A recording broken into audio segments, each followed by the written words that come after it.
Dado que ahora ya hemos terminado de poder calcular las secciones, ya sea para corriente continua y para corriente alterna, según sus recomendaciones correspondientes, pasaremos a poder calcular las protecciones eléctricas como tal. Y los estaríamos dividiendo en tres partes. La primera parte correspondería a protecciones del circuito por corrientes elevadas. En otras palabras, proteger al cable, proteger al conductor.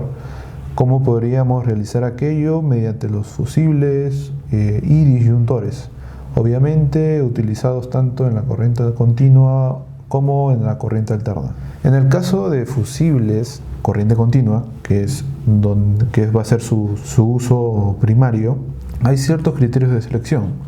Número 1, la corriente nominal, la tensión nominal y la velocidad de fusión. En este caso, para soluciones de corriente continua se sugiere una velocidad de fusión lenta.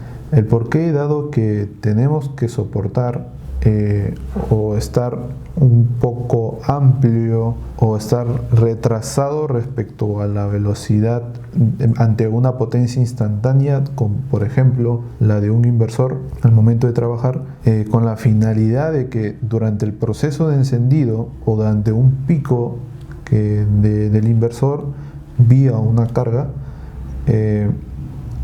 no se termine por fundir antes de entregar esa potencia instantánea. Entonces, justamente por ello es que la velocidad de fusión tiene que ser lenta y es justamente un parámetro o un criterio de selección al momento de elegir estos fusibles, porque hay varios tipos. Segundo, en el caso de disyuntores en corriente alterna, pues la aplicación es más conocida, dado que pues se presentan los criterios en cuanto a pues seleccionar en base a su corriente nominal, a su tensión nominal, número de polos y la aplicación misma en corriente, y obviamente tiene que ser de aplicación de corriente alterna.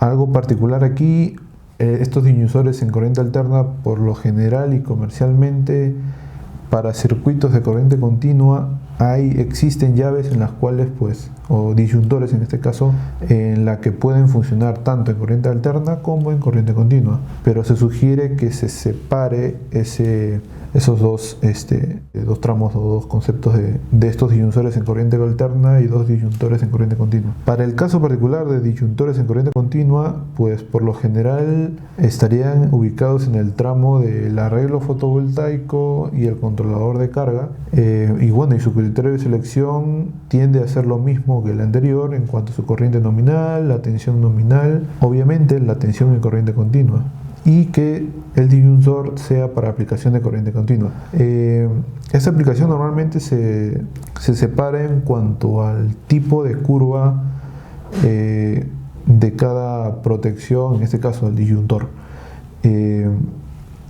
Para cada aplicación alterna y corriente continua van a tener sus propias curvas de ruptura, por ello es muy importante seleccionar y verificar a su vez de que ese disyuntor va a ser para corriente alterna o bien para corriente continua.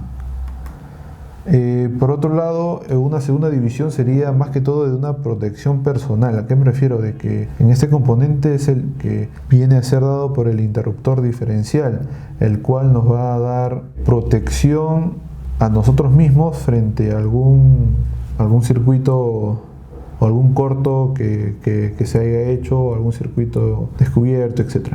El criterio de selección pues es básicamente en cuanto a la corriente nominal, la tensión nominal, los polos mismos, el número de polos, en otras palabras, y la sensibilidad de acción, ¿no?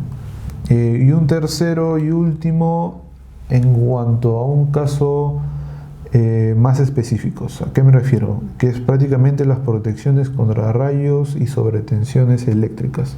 Hay que primero ver que, en el Perú y en el mundo, como se puede observar en las imágenes, hay ciertas zonas en las cuales esta tendencia a descargas atmosféricas, rayos, etc., es más pronunciada.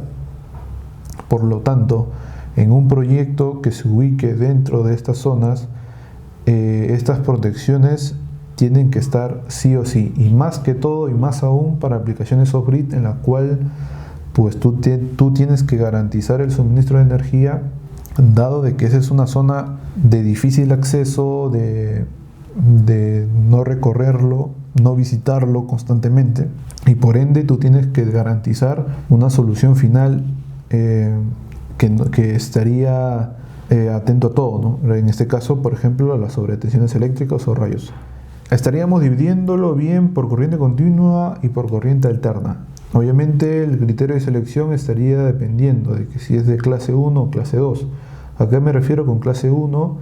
En que pues el rayo, en este caso, impacta directamente con, ya sea con el panel, ya sea con directamente al predio, o se puede interpretar que impacta directamente en base a una curva de 12-350 de microsegundos. A su vez, también existen un tipo de descargas atmosféricas indirectas que justamente son los más usados, y la de tipo 2, en la que, como se puede observar en la imagen, pues el rayo en este caso no cae directamente sobre la propiedad, sino a una distancia X, el cual va a tener otro tipo de curva, en este caso la de 8 sobre 20. A su vez, ante ello tenemos cierta disposición general, por así decirlo, en cuanto a la ubicación de estos SPDs